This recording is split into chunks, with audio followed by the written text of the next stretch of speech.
शामगढ़ में जहां राहुल गांधी की संसद सदस्यता रद्द करने के विषय पर प्रदेश भर में कांग्रेस द्वारा एक प्रेस वार्ता की गई, जिसके चलते शामगढ़ जिला मंदसौर में भी प्रभारी सौम्य नाटा के द्वारा प्रेस वार्ता का आयोजन किया गया है। आपको बता दें कि इस प्रकार की प्रेस वार्ता में पूरे देश में ब्लॉक स्तर पर कांग्रेस के द्वारा आयोजित की जा रही प्रेस वार्ता आयोजित करते हुए सौम्य नाटा ने भाजपा सरकार पर कई गंभीर आरोप लगाए। उनके द्वारा बताया गया है कि अपने परम मित्र अडानी को बचाने के लिए पीएम मोदी लोकतंत्र का गला घोट रहे हैं। यहाँ हमारी बात सुनने का एक अवसर दिया। जैसा कि पिछले कई महीनों में एक घटनाक्रम चल रहा है, मैं थोड़ा सा उसकी भूमिका रख दूं आप लोगों के सामने।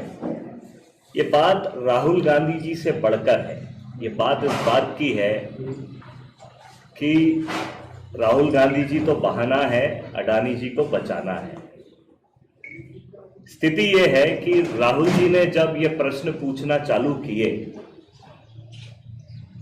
कि इतने सारे, पहले केवल इंफ्रास्ट्रक्चर कंपनी में अडानी जी थे, फिर पोर्ट, रेलवे, रक्षा और जहां जहां माननीय प्रधानमंत्री जी जाते हैं उसके पीछे फिर अडानी जी का जाना होता है। वो श्रीलंका हो, ऑस्ट्रेलिया हो, और तमाम सबूतों को लेकर राहुल जी ने लोकसभा में अपनी बात को रखा।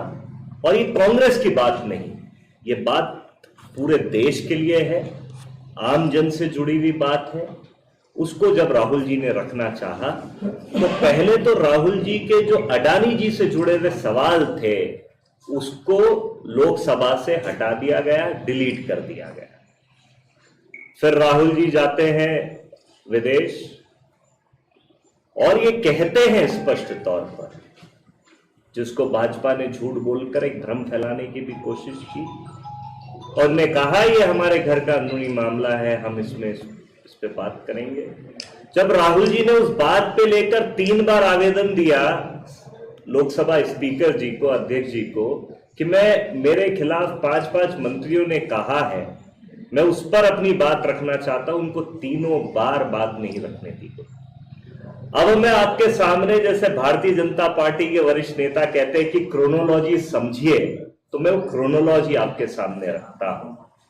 राहुल जी एक भाषण देते हैं 2019 में कर्नाटका में, और किसी समुदाय के खिलाफ नहीं, किसी के खिलाफ नहीं, एक चुनावी भाषण में वो 3-4 उद्योगपतियों का नाम लेते हैं, नीरव मोदी, मेहुल चोकसी, ललित मोदी। इनका कोई ओबीसी समुदाय से लेना देना नहीं, और ना राहुल जी ने कोई जबकि कांग्रेस के दोनों मुख्यमंत्री ओबीसी समुदाय से आते हैं। 2019 में एक वक्तव्य देते हैं, गुजरात में उनके खिलाफ डिफेमेशन का केस बीजेपी के एक नेता मोदी जी लगाते हैं। आप हास्यास्पद है और आश्चर्य करेंगे कि 7 फरवरी 2022 को याचक हाईकोर्ट में एक आवेदन देते हैं कि अभी इसको केस को रोका जाए, स्टे दिया जाए। हाईकोर्ट 2022 में उसको स्टे दे देती है। फिर राहुल जी वापस जब लोकसभा में अपनी बात रखते हैं, उसके अगले ही दिन वापस याचक 2023 में 16 फरवरी को वापस जाते हैं हाईकोर्ट की इसको फास्ट ट्रैक किया जाए, और स्टे हटता है। स्टे हटने के बाद एक आध हफ्ते में 27 मार्च को, फरवरी को, एक आध हफ्ते में निर्णय आता है, रिजर्व कर दिया जाता है निर्णय, और 1 हफ्ते बाद निर्णय आता है। और निर्णय क्या आता है कि 2 साल की जो मैक्सिमम सजा इस प्रावधान में है, वो 2 साल की सजा मुकर्रर की जाती है, तय की जाती है। तो इसमें ये कहना उल्लेखनीय होगा कि एक भाजपा के एक सांसद, यूपी के एक सांसद ने आपराधिक डेफेमेशन में, जिसमें बहुत सारे उनके ऊपर आरोप थे, मैक्सिमम सजा हुई 1 साल की, 1 साल की। कोई भी डेफेमेशन केस, मानहानि का केस, एक तो जिसके खिलाफ लगाया जाता है वो जाता है। ना कि कर्नाटक के एक भाषण में ना नीरव मोदी गए डेफेमेशन में, मानहानि में, ना मेहुल चोकसी गए, ना ललित मोदी गए। ये तीनों छोड़ के कोई और गया, फास्ट ट्रैक होती है चीजें और राहुल गांधी जी को उनके खिलाफ एक सजा मुकर्रर होती है 2 साल की और 24 घंटे के अंदर उनकी लोकसभा सांसद सदस्यता को रद्द कर दिया जाता है। ये क्रोनोलॉजी है।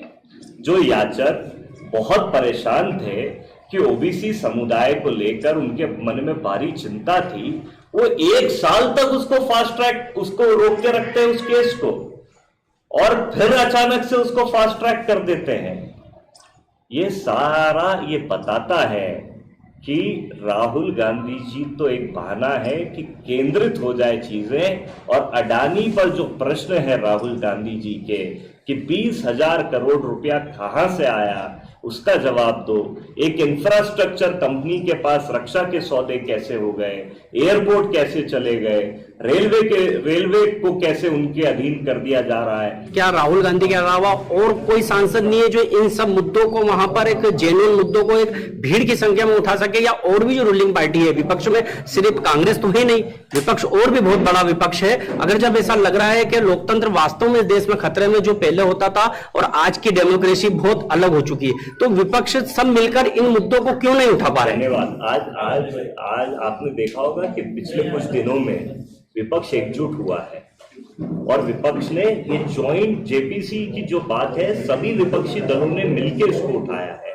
और रही बात राहुल गांधी जी की, तो आप ये समझिएगा कि जब जो प्रमुख चेहरा है विपक्ष का, सत्ता पक्ष ये चाहता है कि वही चुप बैठ जाए ताकि सब चुप बैठ जाए, तो ना राहुल जी चुप बैठने वाले हैं। और मेरे को लगता है कि जिनके मन में देश प्रेम है, जिनके मन में विपक्ष के लिए भाव है कि हमको देश के लिए आवाज उठाना है, कोई चुप नहीं बैठेगा। ये एक शुरुआत है और इसको ताकत से पूरे विपक्षी दल बैठ के मिलके उठाएंगे। प्रधानमंत्री